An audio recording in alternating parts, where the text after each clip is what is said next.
a No, little bit. well, she wasn't talking. In context. She wasn't. In context. Ness likes to cape and lie, so let me just realism here. I didn't hear what she said. My service was bad. Okay. I can't hear now. Okay, so this is what I said. Some fighters, when they do lose, their market value goes down. Their stock goes down.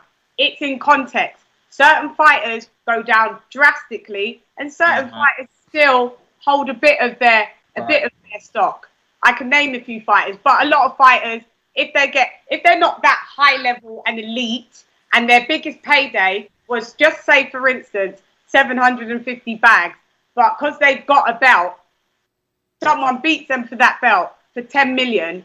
After that person doesn't have that belt, and do you think that their next fight they're going to get 10 million because they got it from the last fight that they got beat? Well, I can't speak for nobody else, but I can speak for myself. We're doing it in general. In my case, it's a little bit different. As you all know, that was my 14th professional fight. You know, I fought a tough guy within Joseph Ambo, you know, and I don't feel as if my stock gonna go down at all, because sometimes it depends on how you lose. You know, like if I were to just the circumstances that I went through in the first round, if I were to just up and quit, then hey, maybe my value do go down. Yes. But at the end of the day, that fight was not only a fan friendly fight, but it was great for the sport of boxing. And let's be mindful, like you said, if you do make a career high 750,000, you feel I haven't made that much money. No, so with that being said, my money can't go down. You see what I'm saying? I haven't fought for a world title yet. So with that being said, nothing goes down. Everything going up off the muscle. Yeah, but DC3.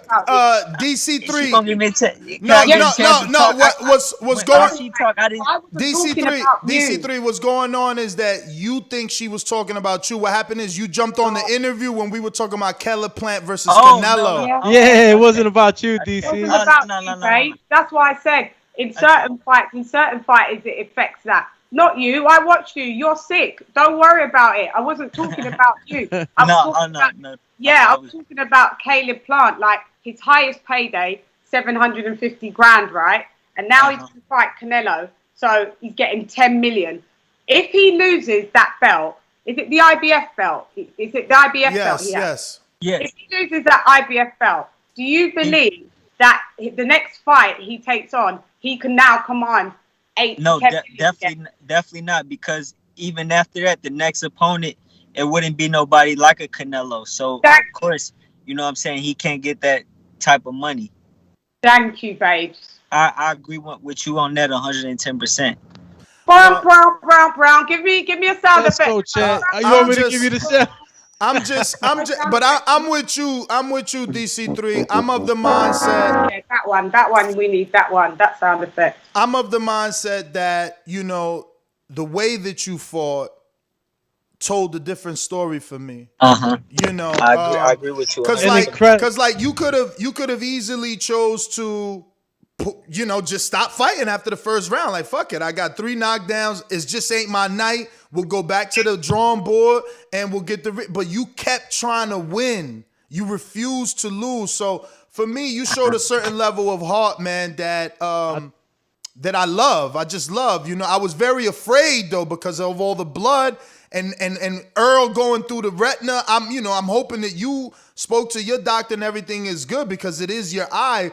But I was also in love with the commission not stopping the fight, because if they stop the fight, you don't. Big shout out to your cut. You don't have this story. You don't have this story to tell. If they stop the fight, they don't allow you to show the world the heart that you got, and that's what you have, man. A tremendous heart. You got to keep that damn left hand up for the right hand. The right hand. We kept yelling. But yo, your heart is crazy, and your chin. Because listen, I think that fight is different. Also, if you take that first knockdown and take that knee, you jump right up like, hell no, I can't let them see that I was hurt. So you kept jumping up, I'm like, fuck, take a knee, please, and like get your head together. But you just kept. No, but you was a dog. You got to remember, this is my first time being dropped, and not only that, the ref, he said some things that kind of turned me the wrong way. He was like, come on now, I'm gonna stop the fight. I I said, "Don't stop my fight, I'm gonna beat your ass." Them was my exact words to him. Like I told him that, cause it's like me as a fighter, bro. This is what I do.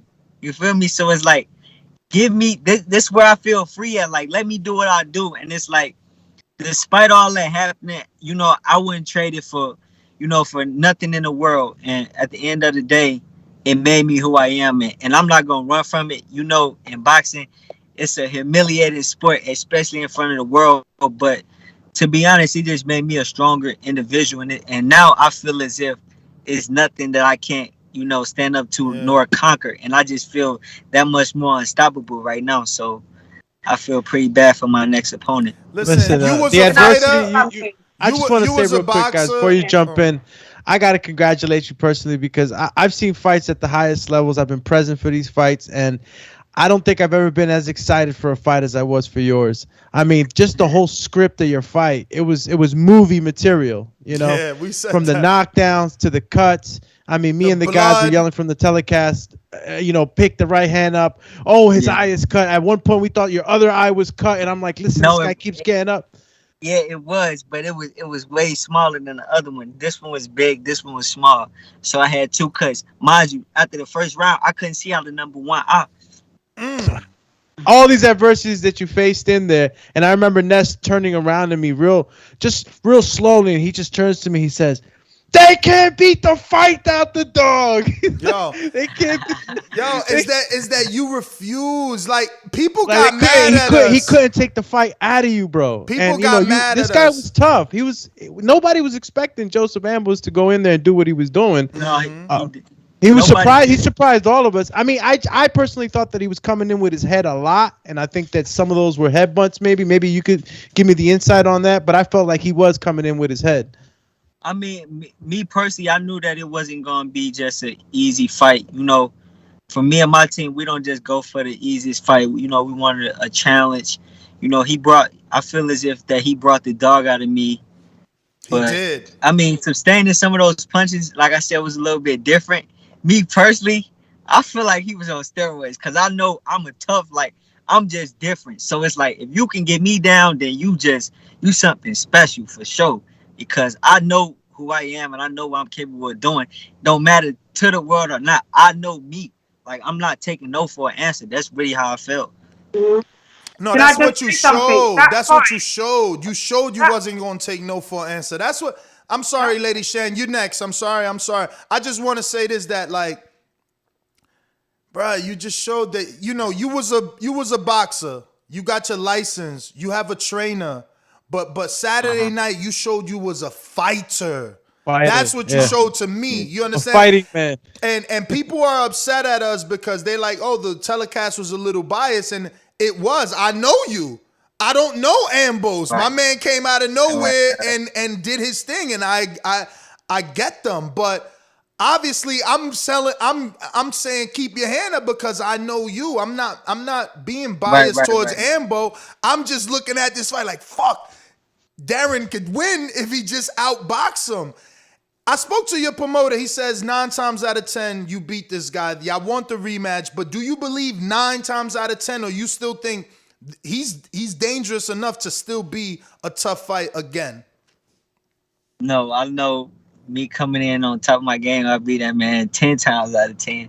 Like, from times, like, I only watched it just a little bit, probably like the first, like 2 or 3 rounds. I really couldn't watch it because I know I'm capable of doing it. It's hurting to my heart to know that I suffered a defeat to him. You feel what I'm saying? But it's like, I can't take it away. I got to accept it as a man, but it's just heartbreaking once you know what you're capable of doing. You know what I'm saying? And he ain't on my level on a Sunday. You feel me? So it's like, but at the end of the day, like, as you can see after the fight, I took it on the chin like a man. I told him congrats and, head up, protect my true belt. Sportsmanship. Come back and see you again. He was treated well too. He was treated well. Like, everybody treated him well. Like, he wasn't like booed or, rushed out of there. You guys definitely showed true sportsmanship. Lady Shan, I'm sorry I had cut you. You had something for Darren?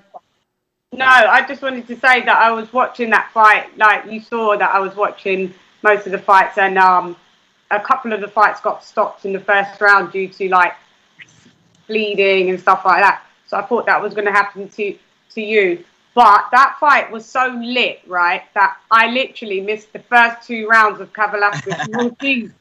So yeah, and I had like you on the TV, some fight on the phone, and then I ended up switching because I had to do a report on the Kavaliauskas. So I came in at the beginning of the 3rd round. So I didn't actually see all of your fight, but I saw the drops and I saw that you got up. You got up and you done it. So did it go to a points decision? Is that where it went to? Yeah, it went to decision. What was it? UD? I think it was a split, actually, right? Because I know there was one scorecard people were not happy with, like a 77-75 maybe. Yeah. It was something crazy. But I just feel like the knockdowns really took away the victory from me. You know, despite the knockdowns, if that wasn't the case, then I know for a fact that I would have won. Or worst case, it would have been a draw. Oh, you know, but you boxed him. It's like after a while you found your mojo and you went to box. Because I was even in the chat going, box, just box. Yeah. It was so hard. Yo, nah, you started putting them together though, man. Body shots, he was changing levels on them. Established the jab. Because at one point you didn't have your guard up. We was all, get your hand, get your right hand up, get it up. And it's like you heard them, because once you got it up and you started to box, it was if you didn't have those 10-8s, you would have won that fight. Oh yeah, for sure. No, honestly, Darren, if you would have just took the 10-8 round in the first round, instead of trying to like, oh shit, he knocked me down, let me get it back, just fuck it. I lost this round, let me get on the back foot for the rest of the round, and the first round is a 10-8. You come out there the second round, it's a wrap for him. But you kept trying to. I get Darren though. I get Darren. Darren, that was your first time being knocked down? Yeah.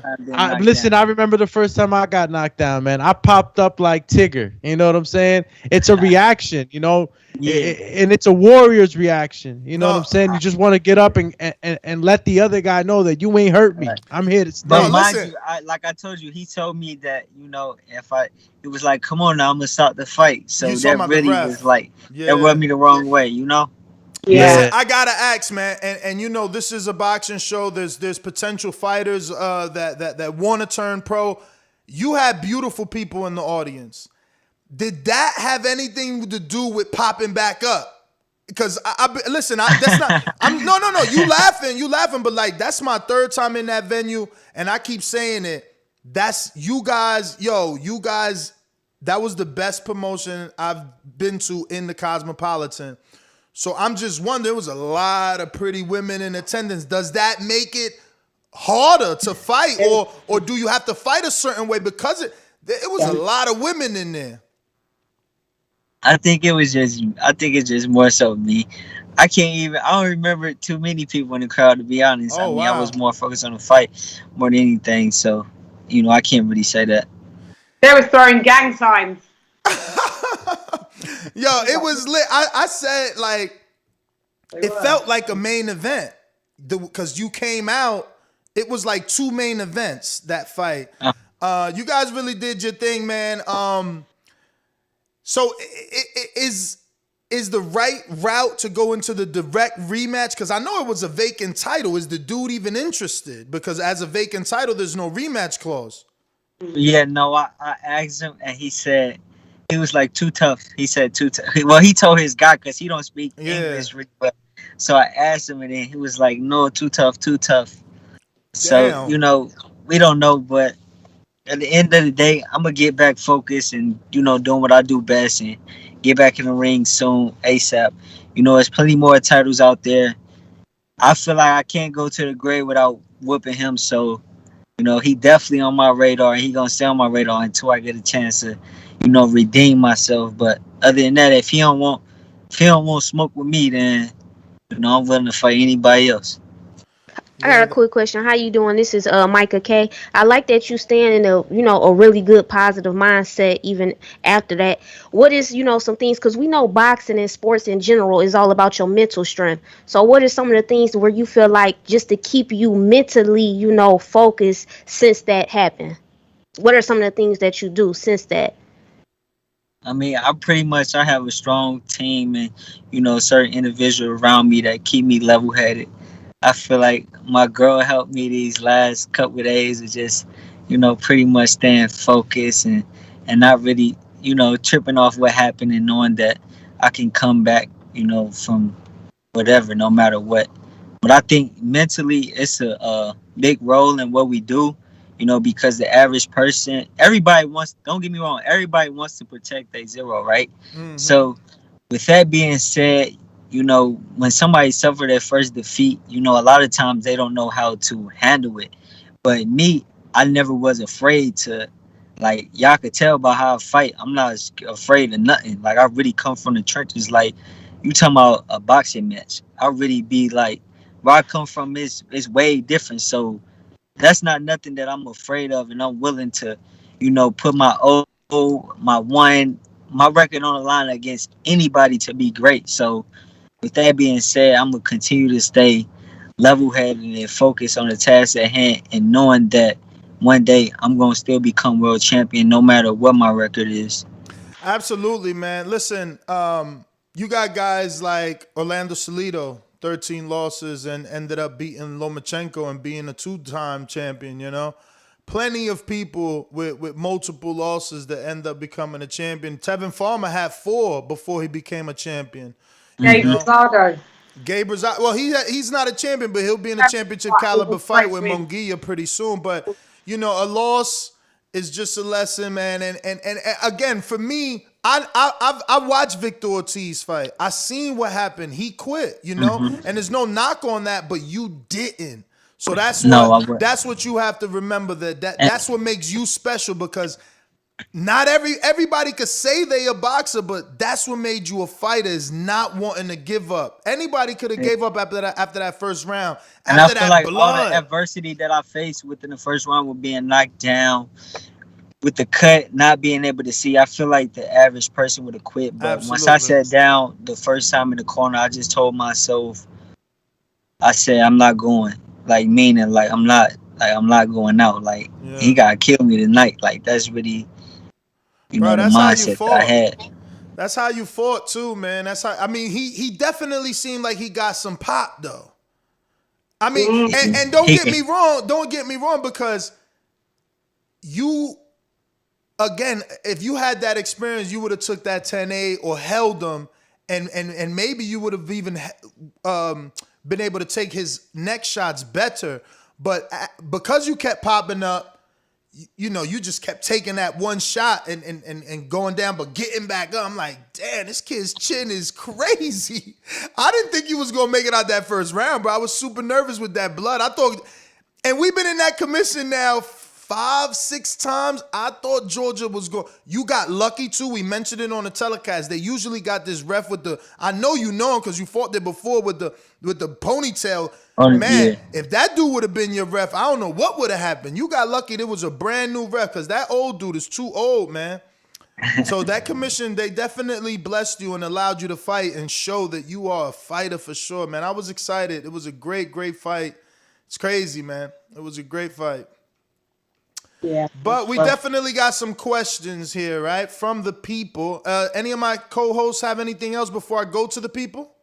Nah, go ahead, man. Let's see. Let the people All right. speak. Connecticut, Coach Meyer says, I see you fought Virgil Ortiz and Shakur Stevens. What do you remember from those fights, and who do you think has a higher ceiling, Shakur or Virgil?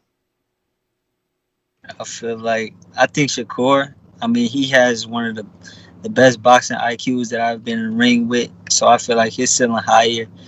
I fought Virgil in the Silver Gloves. We were kids.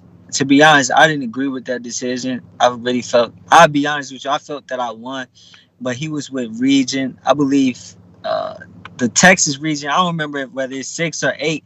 Like, they'll just give guys the wins. So I don't, me personally, I don't feel like Virgil beat me, but they gave him the decision, so we can never take that away from him. But I feel like they both great fighters coming up, but I just feel like Shakur's ceiling's a little bit higher because of his boxing IQ.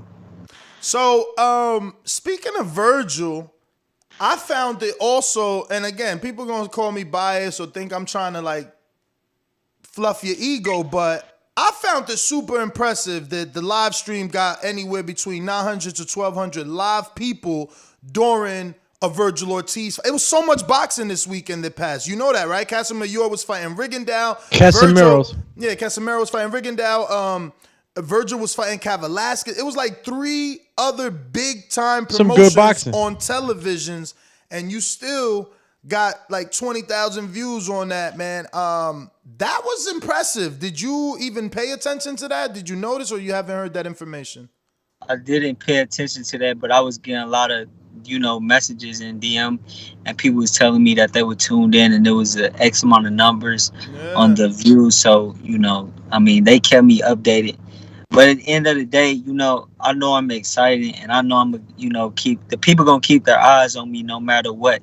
And that's the most important thing, because at the end of the day, as long as I can sell tickets, I can always generate revenue. So with that being said, I'm gonna continue to do numbers like it's 2 of me. We have next up is James Valdez from San Antonio, Texas. And he says, upcoming fight, Stephen Fulton versus Brandon Figueroa. Who wins and how? I feel like the winner win, I can't really say. I mean, obviously, they're in my weight class. They right where I want to be. So, I'm gonna continue to win, and when the time comes, whoever the winner, then I want to face them. All right. Next was coming in from New Orleans. Rue in the 504 says, would you have done anything different in your last fight? Hell yeah, I would have kept my hands up. I would have I would have took my whole 8 count. Yes. Just right up. I'm happy to hear you say that at least. It's all part of the journey. I can't take it back. So that being said, I'm gonna stand on like a man, embrace it, and come back gonna be even better. Woo! Let's go, champ. You feel me? Next one's coming in from James Benitez, and he says, bruh, I watched your fight ringside. I'm still in shock about the fight. You got skills, but Ambo was shooting bricks. I really respect your heart and shit. You will bounce back. So after you reflect and rewatch your own fight, do you feel the judge that scored it 75-73 was right more so than the other judges' wider margins? I can't really, I'm not a judge. Obviously, I'm a fighter, so I can't really get in a lane. But if it's up to me, I wouldn't leave it in the judge's hands. So that's all on me. So I can't really even say, because if I would have knocked him the fuck out, then there wouldn't even be no question. So.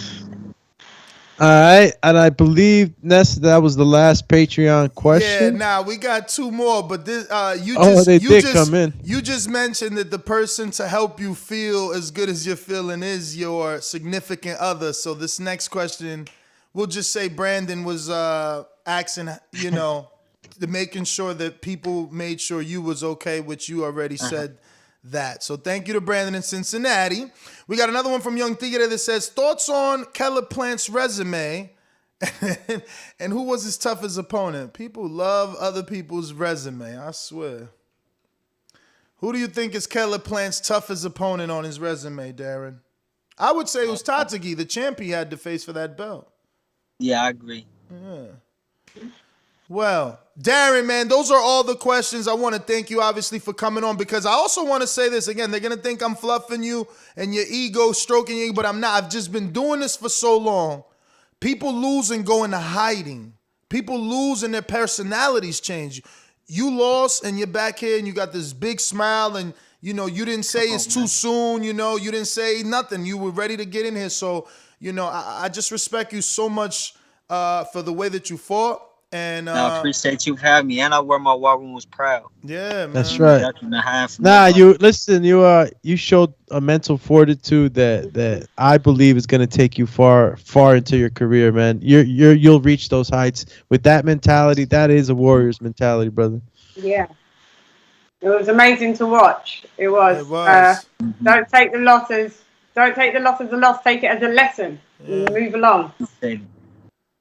But yeah, man, please give out your social media, and thank you again for coming on and for allowing us to be part of that fight. Because you know, regardless of the outcome, that was boxing history right there, man. You know, you guys set a standard for the Cosmopolitan too. I can't wait to see what you guys do next, man. Your team is strong. Like I said, I want to say thank y'all again. I appreciate y'all for just coming out and, you know, covering the whole card. Hey, I look forward to y'all doing it again. And thanks for having me as well. I appreciate the Boxing Voice. Shout out to the Boxing Voice. Thank you. Let's go, champ. You feel me? There you go. Darren Cunningham, DC3. Thank you for coming on. Ladies and gentlemen, don't forget to follow him on Instagram. That was a good fight. I know people, I don't know, you know, what they'll say or how they hear what I'm saying. But again, man, I've been watching this for so long. There's not many people that do that. Like Chris Algieri did it. He got up 6 times from Pacquiao's knockdowns. But like, if we sit here and think about the people that have gotten knocked down, has someone gotten knocked down 4 times and kept trying to fight? Or have they gotten knocked down 4 times and look weirder? You know? Weirder.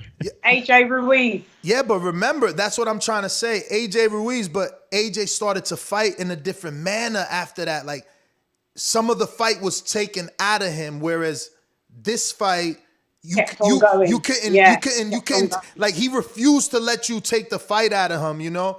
Like, it was crazy, man. I just hope he gets that rematch, because fuck, I'm sure it would be a fantastic fight. Yeah. That fight was lit. Yeah, man, that was lit. Let's segue. We got a lot of things to talk about, obviously. We did speak about Keller planning Canelo. It's a done deal. Congratulations to them, giving boxing another undisputed match here in 2021. But the big fight for this weekend, the pay-per-view. Yo, if you enjoyed the video, feel free to hit the like, subscribe, and share. As always, if you want to support us to the next level, head over to the patreon.com/ThaBoxingVoice. We have tons of exclusive from Border Wars, from title, betting shows, the list goes on and on and on. But in addition to that, if you guys have questions for fighters, trainers, and promoters, this is where you can submit them. We will run out, get these questions answered, and put it back on the show just for you guys. Appreciate it. Peace.